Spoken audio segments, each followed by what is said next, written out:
Welcome to Time of Death. This video is for informational purposes and in no way meant to glorify or condone violence. In today's video, we'll be discussing the murder of Robert James Eugene Ellis. Ellis was shot and killed on Friday, March 25, 2016, in the 5500 block of South Vermont Avenue in the Vermont-Slauson neighborhood of South LA, according to LA County coroner records. Tyrone Foster was subsequently arrested and charged with the murder. The following is the evidence at trial. On the afternoon of March 25, 2016, victim Robert Ellis went to his usual barbershop located at The Hut, which was a strip mall at the corner of South Vermont Avenue and 55th Street.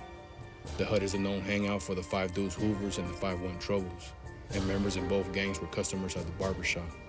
There have been numerous shootings over many years at the location of the shooting. Victim Ellis, however, was not in a gang, nor was he wearing anything to suggest he was a gang member. Ellis's barber informed him that he had a few customers ahead of him, so Ellis went outside. There were about 12 people in the parking lot. The shop was busy because it was a holiday weekend. At about 2:14 p.m., a shooter opened fire on the group and Ellis was shot and killed. The following events were captured by surveillance cameras and the videos were played at trial. The video showed a shooter walking up an alley toward the strip mall. The shooter, whose face was partially obscured by a gray hoodie, ran up, crouched behind a car, and then sprang up and fired 7 shots from a semi-automatic firearm. The shooter then ran away. One bullet struck and killed Ellis. The rest of the people in the parking lot fled when the shooting began. Ellis, who had been shot in the chest, died within moments. The bullet that struck Ellis lodged in his body. No other victims were struck by gunfire. 7 expended .45 caliber casings were found on the ground. As of the time of trial, the gun used in the shooting had not been located. On April 14, 2016, law enforcement held a press conference to notify the public of a reward being offered for information regarding the shooting. The information disclosed to the media included a general description of the suspect, surveillance video of the shooting, and published still photographs from the video, including one that zoomed in on the shooter's face.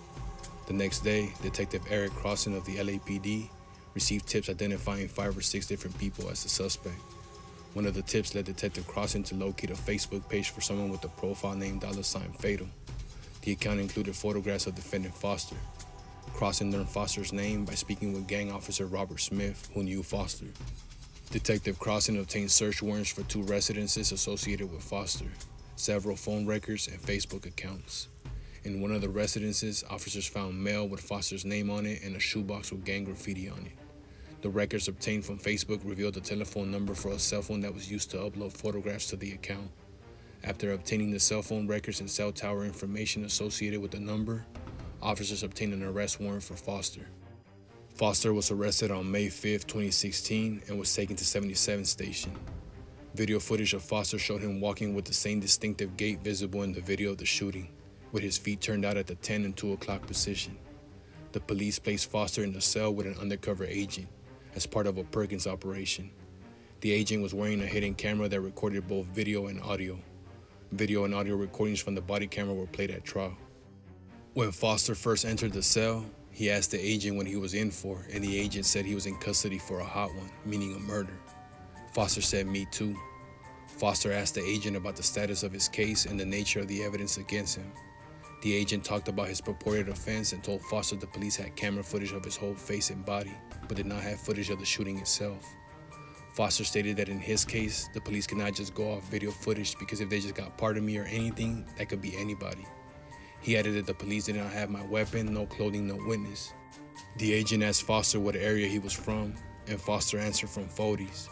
The agent stated that he too was from South Central LA and asked Foster if he was still banging. Foster answered, "Hell yeah." Foster agreed that if he was released, he would have all the respect in the world. The agent asked Foster what enemy they blaming you for. Foster said some Hoovers. The agent asked if there had been people near the person who was hit. Foster said that there had been, but they were too busy running and ducking to get a good look at him. The agent emphasized the importance of destroying any possible evidence, saying Foster should get someone to destroy that gun, and Foster said he would call someone. The agent asked Foster what kind of gun he used, and Foster said a chunky little .45.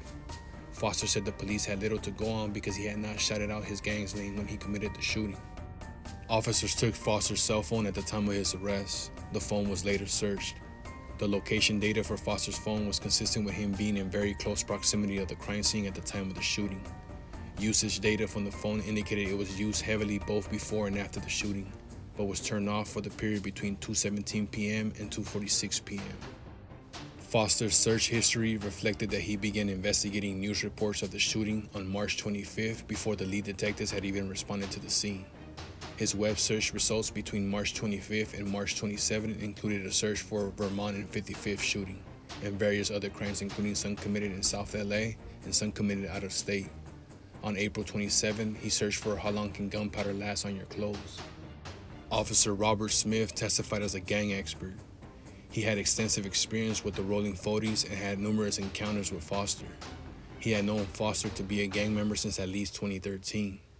The Rollin mostly had African American members but also had a small number of Latino members. It was not a rival to any Latino gang and lived in relative harmony with a neighboring Latino gang. Criminal street gangs used graffiti to mark their territory and identify their enemies. At the time of the shooting, there was graffiti across the street from the strip mall. The graffiti claimed 5 Deuce Hoover and 5-1 Trouble's control of the area, and asserted a threat against various other gangs, including the Rollin Forties. The threat against the Rollin Forties was expressed by crossing out the number 40 with a letter K next to it. Detective Crossan also testified that the nature of the shooting indicated it was gang motivated. He explained that committing such a shooting in 5 Deuce Hoover territory would be disrespectful to the Hoovers, even if the person actually shot was not himself a gang member. Following the trial, the jury convicted defendant Tyrone Foster of 1 count of first-degree premeditated murder and 5 counts of premeditated attempted murder. The jury found true the gun and gang allegations. The court sentenced Foster to a total term of 90 years to life in state prison. Robert James Eugene Ellis was 27 years old at the time of death.